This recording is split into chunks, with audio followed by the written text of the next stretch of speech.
Salam. Biz keçən dərs alkanların demək alınmasını, izomerliklərin adlandırılmasını öyrəndik. Bu günlər isə fiziki kimyəvi xassəsini öyrənirik. Demək, fiziki kimyəvi xassəsinə keçməmiş burada iki qeyd var. Onu ifadə etmək istəyirəm. Demək, metanın virus reaksiyası ilə almaq mümkün olmur. Metanın başqa adı isə bataqlıq qazıdır. Alkanlarda qeyri-hibrid orbitalların sayı hidrogenin sayıdır. Çünki karbonun qeyri-hibrid orbitalı yoxdur. Karbonda sp3 hibridləşmə olduğu üçün onlarda qeyri-hibrid orbitalları yoxdur və 4 hibrid orbitalı var. Əgər bizdə testlərdən hər hansı bir alkan verilsə və oradakı qeyri-hibrid orbitalların sayını soruşsa, elə hidrogenin sayı 2n+2-ni üzrə tapırıq ki, bu onun qeyri-hibrid orbitalıdır. Fiziki xassələrinə gələndə karbonun sayı 1, 2, 3, 4 olan, yəni metan, etan, propan, butan aqreqat halı qaz halındadır. Karbonun sayı 5-dən 15-ə kimi olan maye, 16-dan sonra isə artıq bərk haldadır. Propan və butan yüksək təzyiq altında asanlıqla mayeləşə bilirlər. Suda həll olmurlar. Ümumiyyətlə, karbohidrogenlərin heç biri suda həll olmurlar. Bərk halda olduqda molekul-kristal qəfəs əmələ gətirirlər. Emerləri artdıqca sıxlıqları, qaynama temperaturları, izomerlərinin sayı artır. Karbonun kütlə payı artır, hidrogenin kütlə payı isə nə edir? Azalır. Bir də nəzərimizdə saxlayaq ki, alkanlar şaxələndikcə onların qaynama temperaturları aşağı düşür. Yəni, məsəl üçün, tutaq götürmüşük normal pentan.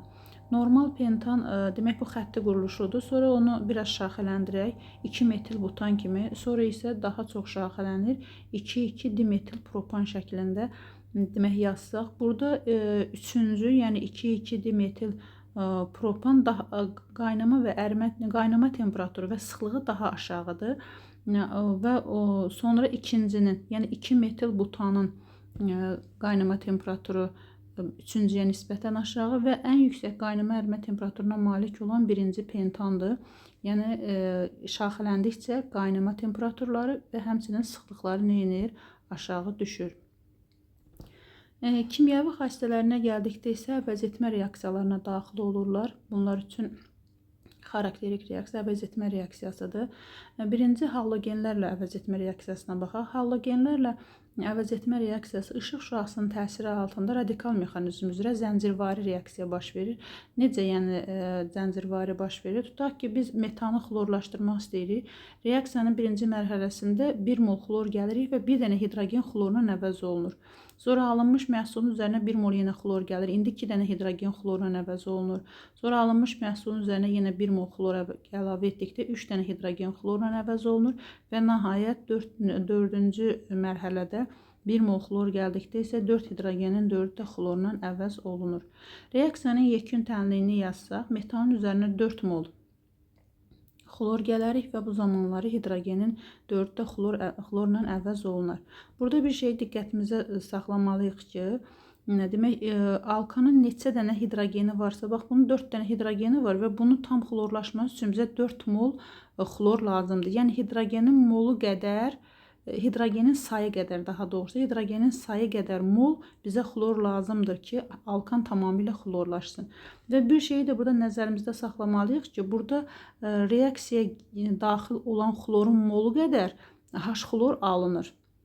Məsəl üçün, bir başqa nümunə üzərində baxaq buna. Məsəl üçün, tutaq ki, C2H6-dır.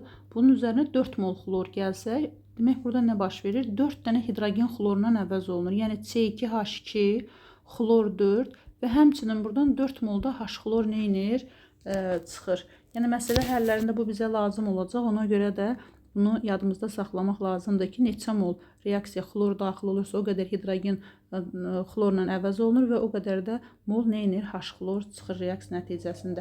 Və burada bax, etanın tam xlorlaşması üçün bizə 6 mol xlor lazımdır. Yəni, alkanın dedik ki, nəyə qədər? Hidrogeninin sayı qədər mol bizə nə lazımdır? Xlor lazımdır alkanın tamamilə xlorlaşması üçün. Yəni, hidrogenin tamamilə halogenlə əvəz olunması üçün. Sonra nə ilə əvəz etmə reaksiyasına daxil olur? Sonra nitrat turşusu ilə əvəz etmə reaksiyasına daxil olur və bunu Konovalov, yəni alimin adıdır, Konovalov tərəfindən öyrənildiyi üçün bu reaksiya Bu reaksiyanın elə adı var, Konovalov reaksiyası deyirik. Demək, Konovalov reaksiyasında alkanın üzərinə nitrat turşusu gəlirik. Üzvi kimyada nitrat turşusunu ən çox bu şəkildə biz yazırıq. Nəyə görə? Çünki nitrat turşusu üzvi maddələrlə birləşdikdə ondan OH çıxır. Yəni OH-ı daha aydın görmək üçün. Və elə bu reaksiyada da metalın üzərinə nitrat turşusu gəlirik. Bu zamanları metaldan bir hidrogen qopur, yəni CH3 qalır.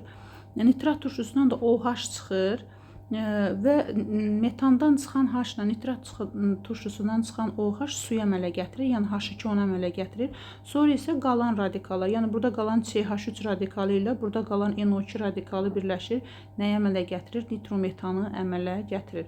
Bu da nitrat turşusundan əvəz etmə reaksiyasıdır. Sonra oksidləşmə reaksiyalarına daxil olurlar alkanlar və oksidləşmə reaksiyası birinci katalitik oksidləşməsinə baxaq. Burada metanın katalitik oksidləşməsində müxtəlif məhsullar alınır. Məsəl üçün bunun adı metil spirtidir. Metil spirti. İrəliyən dərslərdə, mövzularda bu spirtləri hamısından tanış olacaq. Demək, bu qarışqa aldehitidir. Demək, qarışqa aldehidi. Bu alınan məhsul isə qarışqa turşusudur və katalizatordan fərqli olaraq demək, burada metanın katalitik oksidləşməsində yəni müxtəlif məhsullar alına bilər. Metil spirti, qarışqa aldehidi, qarışqa turşusu. Ümumiyyətlə alkanların oksidləşməsindən turşular əmələ gəlir. Burada bir şey diqqətinizdə saxlayın ki, bax, alkanın 4 dənə karbonu var. 2 karbonu olan turşu əmələ gəlir. Bax, 2 karbonu olan turşu əmələ gəlir. Yəni karbonun sayının yarısı qədər karbon olan nə əmələ gəlir? Turşu əmələ gəlir. Burada 36-dır karbonun sayı, 17 burada, bir də burada 18 karbonu olan turşu əmələ gəlir. Yəni alkanda olan karbonun sayının yarısı qədər karbon olan turşu əmələ gəlir. Sonra ikinci oksidləşməsi bunun yanma tənliyidir. Yanma tənliyi CnH2n+2 üstə gəlinsin, 3n+1 bölünsün ki, O2 oksigenin əmsalı belədir və m mol karbon qazı və suyun əmsalı n+1. n+1 də nə əmələ gəlir? Su əmələ gəlir.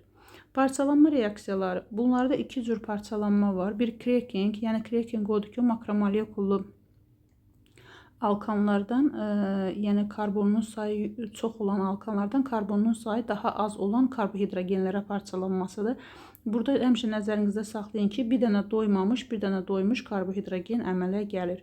Sonra ikinci parçalanma isə dehidrogenləşmədir. Dehidrogenləşmə yəni alkandan hidrogenin ayrılması və bu zamanlar doymamış karbohidrogen alınır və hidrogen qazı çıxır. Burada dehidrogenləşmədə metanın 3 cür müxtəlif temperaturda dehidrogenləşməsi var və bunu temperaturlarla və həmçinin alınan məhsullarla bərabər xüsusi olaraq yadımızda saxlayırıq. Yəni əgər temperatur 550-600 dərəcədirsə bu zamanları C2H4, yəni etilen alınır. Və bir də hidrogen çıxır əlbəttə ki. İkinci 1000 dərəcədə karbonla hidrogen əmələ gəlir. 1500 dərəcədə isə C2H2, yəni asetillə hidrogen əmələ gəlir. Sonra daxil olduğu reaksiya izomerləşmə reaksiyasıdır. İzomerləşmə bayaq yuxarıda biz izomerlərlə keçən dərsimizdə tanış olduq ki, kəmiyyət və keyfiyyət tərkibləri eyni olan, xassələri müxtəlif olan alkanlara biz bir-birinin izomeri kimi tanıyırıq. Demək, izomerləşmə reaksiyası bunlarda alüminium xlorid katalizatorunun iştirakı ilə baş verir. Əgər oxun üzərində alüminium xlorid varsa, yəni həmin alkan izomerləşməsi deməkdir. Yəni testlərdə bizə rast gələndə. Məsəl üçün normal butanda izomerləşib əmələ gəlib izobutan. Metanın burada xüsusi reaksiyalar var ki, həmin o reaksiyalar konversiya reaksiyası adlanır. Metanın konversiya reaksiyasında demək metan karbon qazına reaksiya girir, CO ilə H2 əmələ gəlir. Metan su ilə reaksiya girir, CO ilə H2 əmələ gəlir. Bu CO ilə H2 bu qaz qarışığına sintez qazı və yaxud da ki su qazı, hər ikisinin tərkibi eynidir. Yəni buna deyirik nə? Sintez qazı. Bu reaksiyaya karbohidrogenlər içərisində alkanlar daxil olur. Ona görə də alkanın xüsusi reaksiyası deyilir. Sonra alkanlar ümumiyyətlə doymuş karbohidrogenlər kalium permanganatda suda məhlulunu və bromlu suyu rəngsizləşdirmirlər. Tətbiqinə gəldikdə metan təbii qazın əsas tərkib hissəsi olduğu üçün biz onu məişətdə, sənayedə yanacaq kimi istifadə edirik. Sonra duda, hidrogenin, asetlenin, qarışqa turşusunun sintetik benzin alınmasında alkanlardan istifadə olunur. Demək, xlor metandan soyuducu qurğularda dixlor metan, trixlor metandan həlledici kimi geniş tətbiq olunur. Tetraxlor metandan isə demək, yanğın söndürülməsində istifadə olunur. Sonra yodoforum deyilən yenə xlorun nədir?